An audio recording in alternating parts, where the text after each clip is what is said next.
Hi, Peter Charles here, Folk to Fly Fishing. And today we're going to tie a fly called Pritchards Western Angler. It's a skunk variant, and like a lot of flies that are black, they work well, stained water. And this one we're going to be using one substitution. It calls for a calftail tail in red. And believe it or not, with all the colors I have, I don't have any red. So we're going to substitute bucktail, but keep in mind the tail should be calftail. So let's get started looking at the rest of the materials. My hook is a size 1 in a salmon single. My thread is black Veevus in an 8/0. Like I said, I'm going to be using red bucktail, but it should be red calftail for the tail.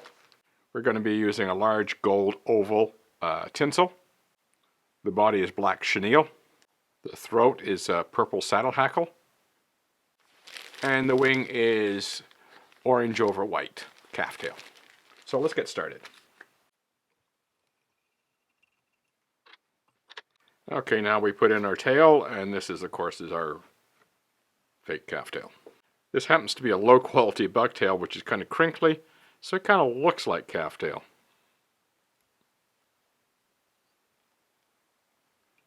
Okay, cut that bit off. Next we put in our tinsel. Now I'm not worried about a bump forming here. This doesn't have to be pretty because this is going to be well covered with chenille. Now I've cut myself a long strip of chenille here because this shows up as a thick-bodied chenille fly. I don't have the large chenille, I only have the medium. So I'm going to have multiple passes to fill up the body and make it look larger.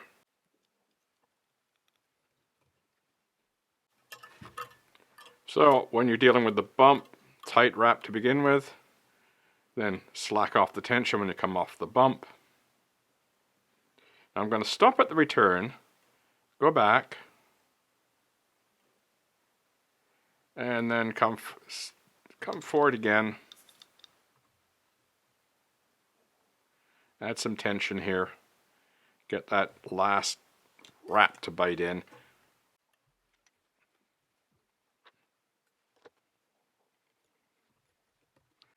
Now for our gold rib, and I would just dig this in.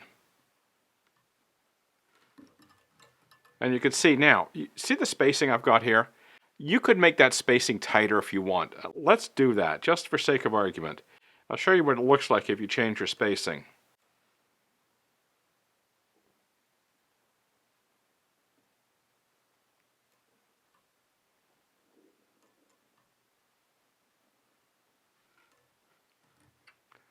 So it's your choice whether you want a wide spacing or a narrow spacing with your rib. That spacing here that I'm using, and I've counterwinded as you noticed, gives you perhaps a little bit more flash. Now we're going to put on our purple throat. Now this particular saddle does not have a lot of web to it, so I'm going to add a few more bits, a few more barbs I should say, to bulk it up.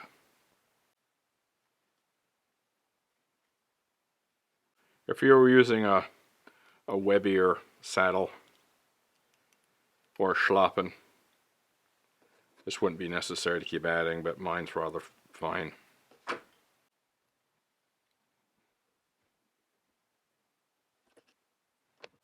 Okay, now for our calftail wing.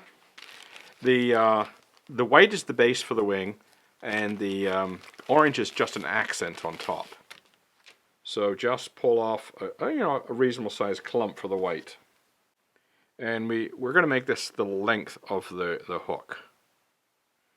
So I'm just going to cut that off.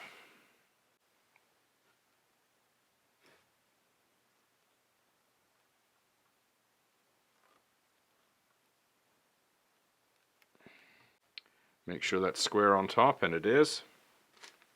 Now for the orange, and this is considerably less, it's just like a little streak of orange on top. And it's a little tied in a little shorter, so I'm going to shorten that up. It's not going to be as long as the white.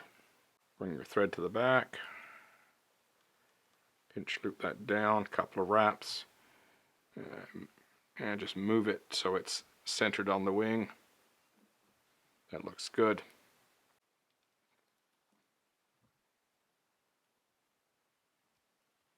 Now to whip finish.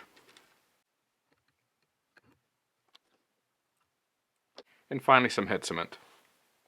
Okay, there we go, the Pritchards Western Angler. I think that's a rather attractive pattern. I like the color combinations. And that big body will push some water. I've tied it on a heavy hook. I've tied it on a size 1 hook because I want that weight to counteract the drag of that body, so it will help the fly to sink despite the fact that's a big bushy body. Another alternative would be to tie it on a deep water salmon hook. That would be another good alternative.